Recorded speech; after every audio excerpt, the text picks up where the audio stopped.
제가 보기에 26년에 환율이 떨어진다고 하더라도 1360원 밑까지 가기는 당분간 좀 어려울 것 같거든요. 특히 환율은 밑으로 갈 땐 천천히 가는데 위로 갈 때는 순식간에 갑니다. 그래서 지지부진한 협상이나 별다른 재료가 없는 불안감만 계속된다. 그러면 상단을 1480원 근처까지는 위쪽을 좀 열어두고서 대응을 할 필요가 있다. 저는 좀 개인적인 소설을 좀 쓰고 있는데 그 소설이 이제 어떤 거냐면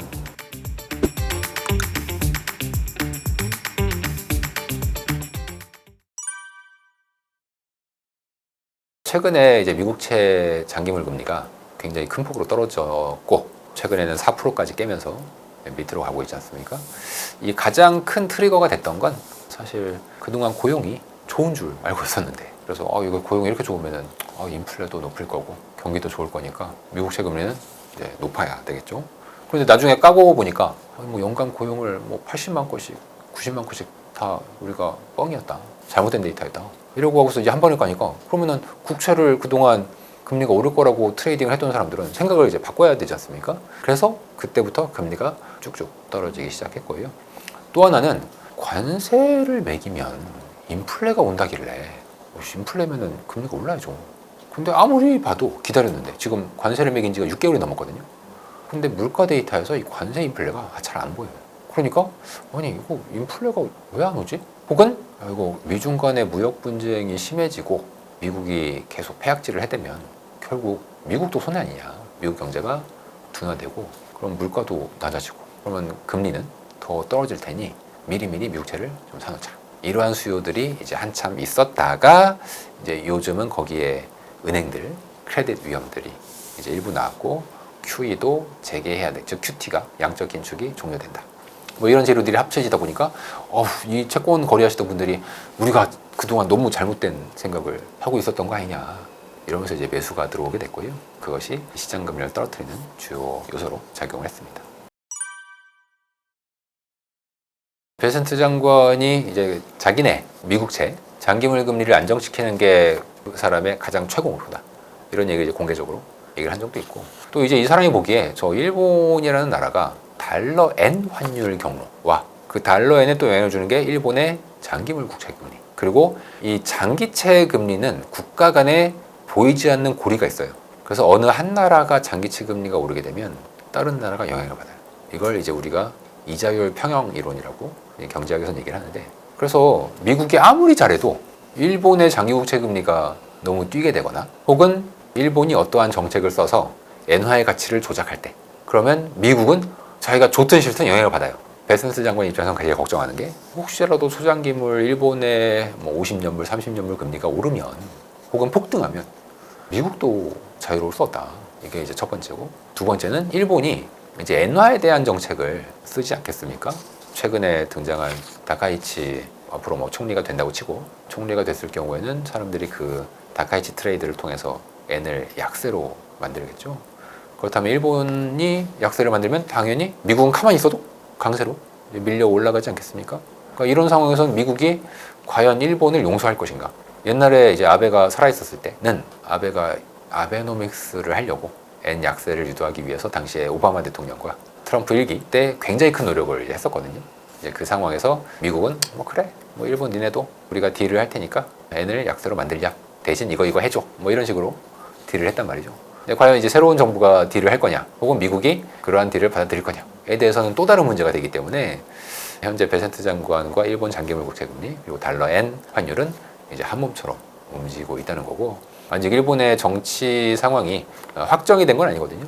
확정이 된다면 그때 가서 달러 엔 환율이 또 어떻게 움직이고 이거에 또 미국이 정말 순순히 일본이 정책을 쓸 수 있게 내버려 둘 것인지 이것도 저의 굉장히 관심사 중에 하나이기 때문에 좀 지켜볼 필요가 있을 것 같습니다. 시장에서는 뭐 당연히 다카이치 총리가 된다면 당연히 뭐 애는 약세고 뭐 장기물 금리는 폭등이고 뭐 이렇게 얘기하시는데 그거에는 한 가지 중요한 조건이 빠져있죠.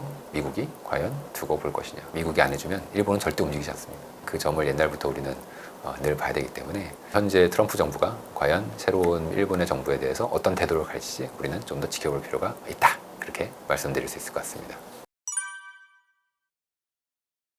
우리는 옛날에 특히 이명박 정부 시절 금융위기 겪을 때 한미 통화 수합을 체결하자마자 외환 시장이 급속도로 안정됐던 경험을 해봤기 때문에 이 통화 수합에 대한 굉장히 어떤 이건 좋은 것이다 라는 강한 인식이 좀 있습니다. 저도 그렇게 생각하고. 그런데 이번에 한미 간의 무역 협상에서 무제한 통화 수합을 해달라 이러한 요구가 한국에서 했는데 미국에서 일단 거절했던 걸로 나와 있어요. 아직 협상은 진행 중이고. 한미 통화 수합을 하면은 외환 시장이 안정될 수 있냐? 뭐 저는 그렇게 생각합니다. 그리고 역시 협상의 수단이기 때문에 향후에 좀 더 지켜볼 필요는 있다. 이렇게 좀 열어놓은 결론으로 봐야 될 것 같고요. 저는 좀 개인적인 소설을 좀 쓰고 있는데 그 소설이 이제 어떤 거냐면 예를 들어서 이 3,500억 달러가 진짜다. 내놔야 된다. 그래버리면 현재 우리나라의 경제 규모, 외환 보유고, 뭐 기업들의 외환 보유고를 생각했을 때 쉽지 않습니다. 근데 여기서 한 방에 해결하는 방법이 있어요. 통화 수합을 무제한으로 체결을 한 다음에 이 통화 수합이 이렇게 쉽게 얘기하면 연준으로부터 직접 대출을 받는 겁니다. 달러 대출을. 3,500억 달러를 연준에서 대출을 받아요. 그럼 3,500억 달러가 생기죠? 그걸 다시 재무부에 입금을 합니다. 내 돈 한 푼도 안 들었죠. 재무부는 3,500억 달러가 생겼죠.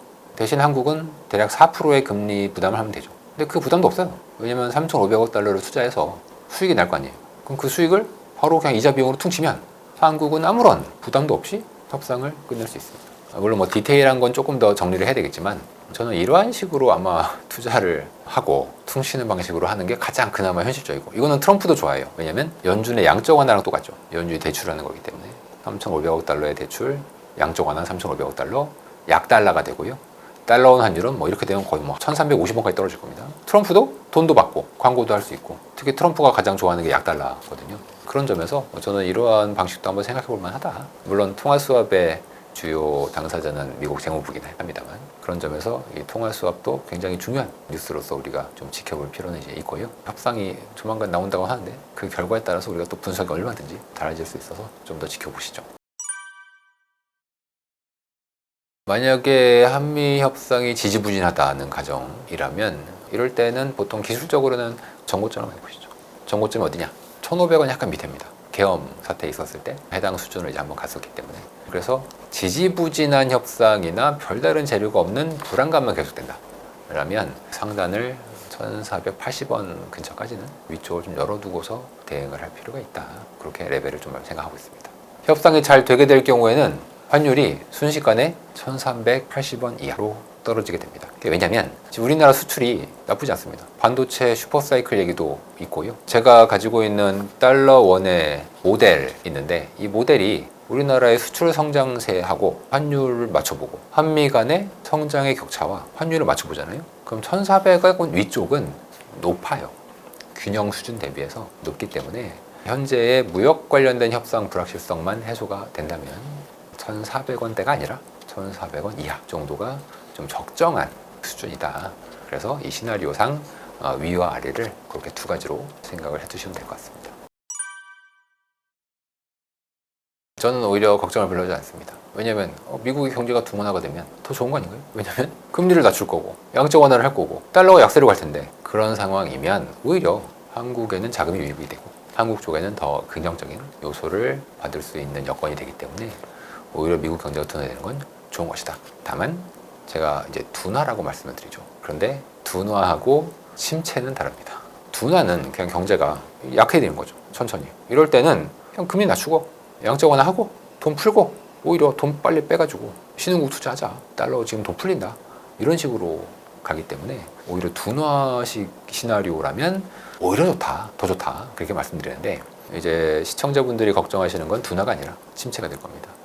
침체는 뭐가 다르냐? 침체는 보통 금융시장의 크레딧 리스크를 동반합니다. 크레딧 리스크란 건 뭐 가령 은행의 뱅크런이 터진다던가 대규모 주요 금융기관이 동시다발적인 유동성 위기에 빠진다던가, 혹은 대규모로 대출을 해놨던 그 거대한 대출 시장에서 동시다발적인 부실이 발생한다던가, 뭐 이런 것들이 과거에 몇 번 있었던 사건들이고 반복됐던, 뭐 그게 뭐 내년에 온다, 뭐 그건 우리가 얘기할 수 없지 않습니까? 근데 만약에 그런 사태가 있다면 침체가 되는데, 아니 아까 둔화는 침체를 하나 둔화를 하나 연준이 금리를 내리는 건 똑같아요.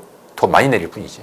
양적 완화를 하는 것도 똑같습니다. 그런데 왜 둔화가 될 때는 오히려 신흥국이 좋은데 왜 침체가 되면 신흥국이 안 좋냐? 이 돈이라는 게 달러, 허공에서 창출되고 허공에서 사라질 수 있어요. 둔화가 되면은 허공에서 창출되는 걸 조금 더 늘릴 수가 있습니다. 정상적인 시스템에서 돌아갈 수 있게. 근데 침체가 되잖아요. 그러면 이미 만들어져 있던 그 거대한 유동성 자체가 허공에서 증발돼 버려요. 왜냐면 부실 자산이 이렇게 많다더라. 은행이 망한대더라. 그럼 서로 돈을 회수하려고 할 거 아니에요. 그러면은 풀려 있었던 다양한 레버리지 유동성들이 자체가 마치 공중에서 드라이 아이스가 녹듯이 갑자기 싹 사라져 버린단 말이에요. 어느 순간. 그럼 유동성 자체가 없어져 버리는 거기 때문에 이럴 땐 달러가 부족해지겠죠. 달러가 초강세가 되고 이런 걸 우리가 침체 혹은 신용 리스크의 어떤 촉발 이렇게 얘기를 이제 하는데 이거는 완전히 다른 게임이 되는 것이기 때문에 근데 보통 이러한 침체를 보통 예측을 할 수가 없어요. 예측을 잘 하지도 않고 물론 뭐 침체가 올 것이다라고 이제 겁주시는 분들은 많은데 그게 정말 이 사람들은 뭐 확신이 있는 것 같지만 실제 그런 식으로 예측할 수 있는 성격은 아니기 때문에 보통은 경제가 이제 나빠진다 이렇게 얘기를 이제 많이 이제 하는 거고 뭐 침체가 온다 그럼 도망가야죠 당장. 근데 그거는 우리가 예측의 영역을 벗어나 있는 상태고 이제 보통 뭐 이러한 부분이 문제가 있어요. 근데 문제는 늘 있습니다. 뭐 이번에 지방은행들에서 부실 대출이 문제가 됐는데 이 세상에 부실 대출이 없는 나라가 어디 있습니까? 우리나라도 부실 대출이 어마어마합니다. 근데 그게 그냥 덮고서 지나가면은 뭐 정상인 것처럼 넘어가는 거고 반대로 얘가 어느 순간 한꺼번에 사람들이 국민들이 다들 부실 대출 때문에 내 돈 날라간댔더라 이러면 서로 돈을 빼겠죠. 그러면 신용이 샤크가 오기 때문에 그런 샤크하에서는 유동성을 빨리 완전히 축소시켜려는 강한 사회적 압력이 시스템에서 발생해서 그거는 되게 위험합니다. 거기까지는 저희가 전망할 수 있는 영역은 아니다. 그냥 뭐 지켜는 보자. 다만 뭐 뭔가 징조가 있으면 빨리 빠져나와야 되겠죠. 근데 아직까지는 뭐 그런 징조까지는 보이지는 않습니다. 지금 트럼프 정부에서의 불확실성은 우리가 트럼프 1기 때 외에는 경험해 본 적이 이제 없을 겁니다. 이럴 때 제일 좋은 게 뭐냐? 좀 길게 보는 거예요. 길게. 그리고 트럼프의 행동을 너무 감정적으로 받아들이지 마시고 왜 저러한 행동을 할까? 그 이유는 미국이 이제 2차 세계대전 이후에 제조업을 잃고 제조업 일자리가 사라지다 보니까 미국 시민들의 중산층이 올라가고 불평등이 심화돼서 그분들이 트럼프를 뽑았다. 이런 관점으로 좀 접근을 하실 필요가 있고요. 그렇다면 우리는 이제 어떻게 하면 되냐? 그러면은 우리가 전후 체제, 지금 또 80년 이상 누렸던 이 체제가 이제 바뀌는 거잖아요. 이럴 때는 일부 안전한 자산들을 반드시 포트폴리오에 집어넣어 놔야 된다. 제가 지금까지 뭐 유동성 풀리니까 좋아요. 다 좋아요. 이렇게 얘기했는데 미국이 전후 체제를 파괴하게 된다면 갑자기 어느 순간 뭐 전쟁이 날지 혹은 미국이 더 이상 뭔가를 봐준다거나 경찰 역할을 한다거나 혹은 어디가 금융위기가 왔을 때 지켜준다거나 이런 것을 옛날부터는 안 하는 방향으로 가게 되거든요. 그러면은 한 10이 터져야 될 게 50, 60, 뭐 100, 200이 터질 수도 있습니다. 이럴 때는 이제 안전한 자산들을 반드시 좀 가지고 있어야 된다는 거죠. 그런 걸로 이제 제일 좋은 것들이 예를 들면 우리가 이제 절대 자산이라고 하죠. 절대적인 최종 담보물, 대표적으로 뭐 금, 혹은 요즘 들어서 이제 비트코인 같은 것도 있을 텐데 달러의 힘이 약해지기 때문에 그 반대쪽으로 가장 안전한 금과 비트코인을 가지고 가실 필요가 좀 이제 포트폴리오에 일부 편입할 필요성이 있을 것 같고요. 제가 방금 달러의 힘이 약해진다고 말씀드렸는데 이거는 금 대비 약해진다는 거예요. 근데 많이 오해하시는 분들이 이제 달러가 패권이 약해진다. 그럼 이제 달러가 약해진다. 이렇게 오해하시는 분들이 있는데 금 대비해서는 달러가 약해지는 게 맞지만 다른 통화 대비해서 달러는 오히려 강해집니다.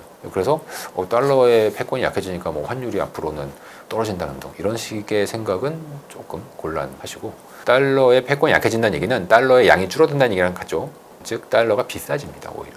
그래서 달러 포지션을 조금 더 많이 가져가실 필요가 있을 것 같고 지금 미국의 장기물 금리는 최근에 금리가 떨어지긴 했지만 여전히 매력적인 수준을 유지를 하고 있다. 어차피 연준이 금리를 많이 내릴 수 있기 때문에 그래서 채권 역시 말씀을 드리고 뭐 주식들이야 뭐 여러분들이 늘 하고 계실 테니까 뭐 제가 딱히 뭐 주식은 얼만큼 해라 이렇게 말씀 안 드려도 이미 가지고 하실 건데 다만 우리가 이제 양수겸장을 하듯이 금이나 미국 채, 달러 자산에 대해서도 노출을 좀 가지고 가실 필요가 있지 않겠나 그렇게 말씀을 좀 드리겠습니다.